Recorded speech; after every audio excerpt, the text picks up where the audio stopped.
معاشی اعتبار سے بھی امت کو مستحکم رکھنا اہم ہے اور ضروری ہے۔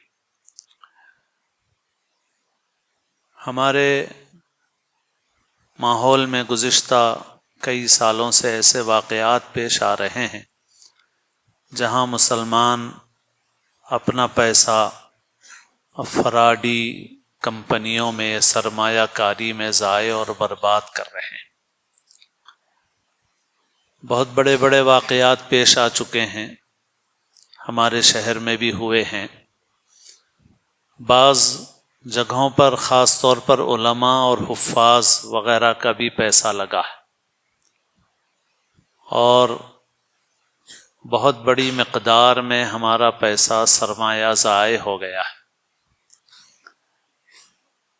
بنگلور میں بھی ہوئے ہیں اس طرح کے واقعات۔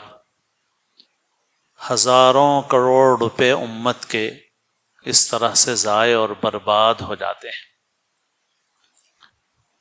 اس لیے اس وقت علماء وغیرہ کو اس معاملے میں بھی باشعور ہونے کی ضرورت ہے۔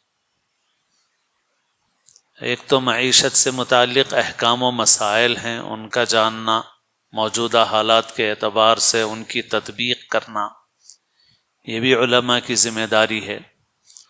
دوسرے یہ کہ قانونی اعتبار سے بھی کون سی جگہیں محفوظ ہیں اور کہاں پر اپنا سرمایہ لگانا چاہیے، اس سلسلے میں بھی علماء کو اپنے اندر شعور، واقفیت پیدا کرنے کی ضرورت ہے تاکہ وہ خود بھی نقصان سے بچیں اور امت کی بھی حفاظت کریں۔